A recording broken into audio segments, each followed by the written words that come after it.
మోషే మిద్యాను యాజకుడైన యిత్రో అను తన మామ మందను మేపుచు ఆ మందను అరణ్యము అవతలకు తోలుకొని దేవుని పర్వతమైన హోరేబుకు వచ్చెను. ఒక పొద నడిమిని అగ్నిజ్వాలలో యెహోవా దూత అతనికి ప్రత్యక్షమాయెను. అతడు చూచినప్పుడు అగ్ని వలన ఆ పొద మండుచుండెను గాని పొద కాలిపోలేదు. అప్పుడు మోషే, ఆ పొద ఏల కాలిపోలేదో నేను ఆ తట్టు వెళ్ళి ఈ గొప్ప వింత చూచెదననుకొనెను. దానిని చూచుటకు అతడు ఆ తట్టు వచ్చుట యెహోవా చూచెను.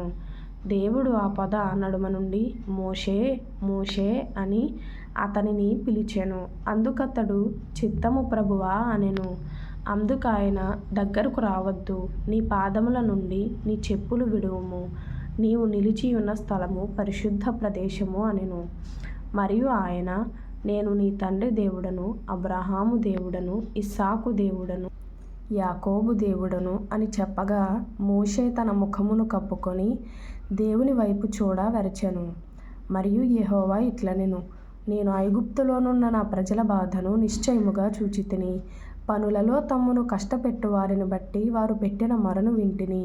వారి దుఃఖములు నాకు తెలిసేయున్నవి. కాబట్టి ఐగుప్తీయుల చేతిలో నుండి వారిని విడిపించుటకును, ఆ దేశములో నుండి విశాలమైన మంచి దేశమునకు అనగా కనానీయులకు, హిత్తీయులకు, అమోరీయులకు, పెరిజ్జీయులకు, హివ్వీయులకు, యెబూసీయులకు నివాస స్థానమై పాలు తేనెలు ప్రవహించు దేశమునకు వారిని నడిపించుటకును దిగివచ్చియున్నాను. ఇశ్రాయేలీయుల మొర నిజముగా నా యుద్ధకు చేరినది. ఐగుప్తీయులు వారిని పెట్టుచున్న హింస చూచితిని. కాగా రమ్ము, నిన్ను ఫరో యొద్దకు పంపెదను. ఇశ్రాయేలీయులైన నా ప్రజలను నీవు ఐగుప్తులో నుండి తోడుకొని పోవలెననెను. అందుకు మోషే, నేను ఫరో యొద్దకు వెళ్ళుటకును ఇశ్రాయేలీయులను ఐగుప్తులో నుండి తోడుకొని పోవుటకును ఎంతటి వాడనని దేవునితో అనగా, ఆయన, నిశ్చయముగా నేను నీకు తోడయుందును. నేను నిన్ను పంపితిననుటకు ఇది నీకు సూచన. నీవు ఆ ప్రజలను ఐగుప్తులో నుండి తోడుకొని వచ్చిన తరువాత మీరు ఈ పర్వతము మీద దేవుని సేవించెదరనెను. మోషే, చిత్తగించుము, నేను ఇశ్రాయేలీయుల యొద్దకు వెళ్ళి వారిని చూచి, మీ పితరుల దేవుడు మీ యొద్దకు నన్ను పంపెనని వారితో చెప్పగా, వారు, ఆయన పేరేమి అని అడిగిన ఎడల వారితో నేనేమి చెప్పవలెనని దేవుని అడిగెను. అందుకు దేవుడు, నేను ఉన్న వాడను అను వాడనై ఉన్నానని మోషేతో చెప్పెను. మరియు ఆయన, ఉండునను వాడు మీ యొద్దకు నన్ను పంపెనని నీవు ఇశ్రాయేలీయులతో చెప్పవలెననెను. మరియు దేవుడు మోషేతో నిట్లనెను, మీ పితరుల దేవుడైన యెహోవా అనగా అబ్రహాము దేవుడు, ఇస్సాకు దేవుడు, యాకోబు దేవుడునైన యెహోవా మీ యొద్దకు నన్ను పంపెనని నీవు ఇశ్రాయేలీయులతో చెప్పవలెను. నిరంతరము నా నామము ఇదే, తరతరములకు ఇది నా జ్ఞాపకార్థక నామము. నీవు వెళ్ళి ఇశ్రాయేలీయుల పెద్దలను పోగు చేసి, మీ పితరుల దేవుడైన యెహోవా అనగా అబ్రహాము, ఇస్సాకు, యాకోబుల దేవుడు నాకు ప్రత్యక్షమై ఇట్లనెను, నేను మిమ్మును ఐగుప్తులో మీకు సంభవించిన దానిని నిశ్చయముగా చూచితిని. ఐగుప్తు బాధలో నుండి పాలు తేనెలు ప్రవహించు దేశమునకు అనగా కనానీయులు, హిత్తీయులు, అమోరీయులు, పెరిజ్జీయులు, హివ్వీయులు, యెబూసీయులున్న దేశమునకు మిమ్ము రప్పించెదనని సెలవిచ్చితినని వారితో చెప్పుము.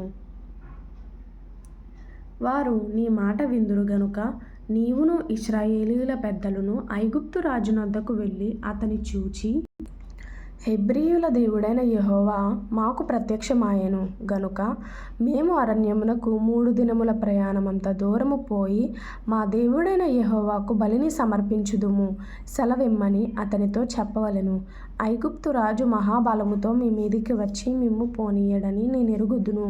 కాని నేను నా చెయ్యి చాపి ఐగుప్తు మధ్యమున నేను చేయదలచియున్న నా అద్భుతములన్నిటినీ చూపి దాని పాడు చేసెదను. అటు తరువాత అతడు మిమ్ము పంపివేయును. మరియు నేను ఈ జనుల ఎడల ఐగుప్తీయులకు కటాక్షము కలుగజేసెదను గనుక మీరు వెళ్ళునప్పుడు వట్టి చేతులతో వెళ్ళరు. ప్రతి స్త్రీయు తన పొరుగు దానిని, తన ఇంట నుండు దానిని, వెండి నగలను, బంగారు నగలను, వస్త్రములను ఇమ్మని అడిగి తీసుకొని మీరు వాటిని మీ కుమారులకును మీ కుమార్తెలకును ధరింపచేసి ఐగుప్తీయులను దోచుకొందురనెను. ఇప్పుడు నిర్గమకాండము 4వ అధ్యాయము. అందుకు మోషే, చిత్తగించుము, వారు నన్ను నమ్మరు, నా మాట వినరు, యెహోవా నీకు ప్రత్యక్షము కాలేదందురు అని ఉత్తరమియ్యగా, యెహోవా నీ చేతిలోనిది ఏమిటి అని అతనిని అడిగాను. అందుకతడు కర్ర అనెను. అప్పుడాయన నేలను దాని పడవేయుమనెను. అతడు దాని నేల పడవేయగానే అది పామాయెను. మోషే దాని నుండి పారిపోయెను. అప్పుడు యెహోవా, నీ చెయ్యి చాపి దాని తోక పట్టుకొనుమనగా, అతడు తన చెయ్యి చాపి దాని పట్టుకొనగానే అది అతని చేతిలో కర్ర ఆయెను. ఆయన దాని చేత, వారు తమ పితరుల దేవుడైన యెహోవా అనగా అబ్రాహాము దేవుడు, ఇస్సాకు దేవుడు, యాకోబు దేవుడు నీకు ప్రత్యక్షమాయెనని నమ్ముదురనెను. మరియు యెహోవా, నీ చెయ్యి నీ రొమ్మున ఉంచుకొనుమనగా, అతడు తన చెయ్యి రొమ్మున ఉంచుకొని దాని వెలుపలికి తీసినప్పుడు ఆ చెయ్యి కుష్ఠము గలదై హిమము వలె తెల్లగా ఆయెను. తరువాత ఆయన, నీ చెయ్యి మరల నీ రొమ్మున ఉంచుకొనుమనగా, అతడు తన చెయ్యి మరల తన రొమ్మున ఉంచుకొని తన రొమ్ము నుండి వెలుపలికి తీసినప్పుడు అది అతని మిగిలిన శరీరము వలె ఆయెను. మరియు ఆయన, వారు నిన్ను నమ్మక మొదటి సూచనను బట్టి వినకపోయిన ఎడల రెండవ దాన్ని బట్టి విందురు. వారు ఈ 2 సూచనలను బట్టి నమ్మక నీ మాట వినకపోయిన ఎడల నీవు కొంచెము ఏటి నీళ్లు తీసి ఎండిన నేల మీద పోయవలెను. అప్పుడు నీవు ఏటిలో నుండి తీసిన నీళ్లు పొడి నేల మీద రక్తమగుననెను.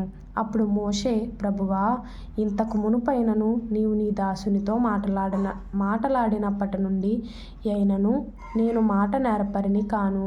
నేను నోటి మాంద్యము నాలుక మాంద్యము గలవాడనని యెహోవాతో చెప్పగా, యెహోవా, మానవునకు నోరిచ్చినవాడు ఎవడు? మోగవానినే గాని, చెవిటివానినే గాని, దృష్టి గలవానినే గాని, గుడ్డివానినే గాని పుట్టించిన వాడెవడు? యెహోవానైన నేనే గదా. కాబట్టి వెళ్ళుము, నేను నీ నోటికి తోడయుండి నీవు ఏమి పలుకవలసినది నీకు బోధించెదనని అతనితో చెప్పెను. అందుకతడు, అయ్యో ప్రభువా, నీవు పంప తలంచిన వానినే పంపుమనగా, ఆయన మోషే మీద కోపపడి, లేవీయుడగు నీ అన్నయైన అహరోను లేడా? అతడు బాగుగా మాటలాడగలడని నేనెరుగుదును. ఇదిగో, అతడు నిన్ను ఎదుర్కొనవచ్చుచున్నాడు. అతడు నిన్ను చూచి తన హృదయమందు సంతోషించును. నీవు అతనితో మాటలాడి అతని నోటికి మాటలు అందించవలెను. నేను నీ నోటికి అతని నోటికి తోడయ్యుండి మీరు చేయవలసిన దానిని మీకు బోధించెదను. అతడే నీకు బదులు జనులతో మాటలాడును. అతడే నీకు నోరుగా నుండును. నీవు అతనికి దేవుడవుగా ఉందువు. ఈ కర్రను చేత పట్టుకొని దానితో ఆ సూచక క్రియలు చేయవలెనని చెప్పెను. అటు తరువాత మోషే బయలుదేరి తన మామయ్యైన యిత్రో యొద్దకు తిరిగి వెళ్ళి, సెలవైన ఎడల నేను ఐగుప్తులోనున్న నా బంధువుల యొద్దకు మరలపోయి వారింకా సజీవులై ఉన్నారేమో చూచెదనని అతనితో చెప్పగా, యిత్రో క్షేమముగా వెళ్ళుమని మోషేతో అనెను. అంతటా యెహోవా, నీ ప్రాణమును వెదకిన మనుషులందరూ చనిపోయిరి గనుక ఐగుప్తుకు తిరిగి వెళ్ళుమని మిద్యానులో మోషేతో చెప్పగా, మోషే తన భార్యను తన కుమారులను తీసుకొని గాడిద మీద నెక్కించుకొని ఐగుప్తుకు తిరిగి వెళ్ళెను. మోషే దేవుని కర్రను తన చేత పట్టుకొని పోయెను. అప్పుడు యెహోవా మోషేతో ఇట్లనెను, నీవు ఐగుప్తునందు తిరిగి చేరిన తరువాత చెయ్యుటకు నేను నీకిచ్చిన మహత్కార్యములన్నీ ఫరో ఎదుట చేయవలెను సుమీ. అయితే నేను అతని హృదయమును కఠినపరచెదను, అతడు ఈ జనులను పోనీయడు. అప్పుడు నీవు ఫరోతో, ఇశ్రాయేలు నా కుమారుడు, నా జ్యేష్ఠపుత్రుడు, నన్ను సేవించినట్లు నా కుమారుని పోనిమ్మని నీకు ఆజ్ఞాపించుచున్నాను. వాని పంపనొల్లని ఎడల, ఇదిగో నేను నీ కుమారుని నీ జ్యేష్ఠపుత్రుని చంపెదనని యెహోవా సెలవిచ్చుచున్నాడని అతనితో చెప్పుమనెను. అతడు పోవు మార్గమున సత్రములో యెహోవా అతనిని ఎదుర్కొని అతని చంప చూడగా, సిప్పోరా వాడిగల రాయి తీసుకొని తన కుమారునికి సున్నతి చేసి అతని పాదముల యొద్ద అది పడవేసి, నిజముగా నీవు నాకు రక్త సంబంధమైన పెనిమిటివైతివనెను. అంతటా ఆయన అతనిని విడిచెను. అప్పుడు ఆమె, ఈ సున్నతిని బట్టి నీవు నాకు రక్త సంబంధమైన పెనిమిటివైతివనెను. మరియు యెహోవా మోషేను ఎదుర్కొనుటకు అరణ్యంలోనికి వెళ్ళుమని అహరోనుతో చెప్పగా, అతడు వెళ్ళి దేవుని పర్వతమందు అతని కలుసుకొని అతని ముద్దు పెట్టుకొనెను. అప్పుడు మోషే తన్ను పంపిన యెహోవా పలుకమన్న మాటలన్నిటినీ, ఆయన చేయనాజ్ఞాపించిన సూచక క్రియలన్నిటినీ అహరోనుకు తెలిపెను. తరువాత మోషే, అహరోనులు వెళ్ళి ఇశ్రాయేలీయుల పెద్దలనందరినీ పోగుచేసి, యెహోవా మోషేతో చెప్పిన మాటలన్నీయు అహరోను వివరించి, జనుల ఎదుట ఆ సూచక క్రియలను చేయగా జనులు నమ్మిరి. మరియు యెహోవా ఇశ్రాయేలీయులను చూడవచ్చి తమ బాధను కనిపెట్టెనను మాట జనులు విని తలవంచుకొని నమస్కారము చేసిరి. ప్రభు మాట్లాడిన మాటలు ఈ విధంగా బైబిల్లో నుండి తీసుకొని వేరొక బుక్లో రాసుకొని ప్రభు దగ్గర పెట్టి ప్రేయర్ చేసుకున్నప్పుడు ఆత్మీయంగా మనం బలపడవచ్చు. అయితే నాతో మాట్లాడిన మాట ఏంటి అంటే చదివి వినిపించాలనుకుంటున్నాను. నిర్గమకాండము 4వ అధ్యాయము 12వ వచనంలో, కాబట్టి వెళ్ళుము, నేను నీ నోటికి తోడై ఉండి నీవు ఏమి పలుకవలసినది నీకు బోధించెదనని అతనితో చెప్పాను అనే మాట ద్వారా ప్రభు నాతో మాట్లాడారు.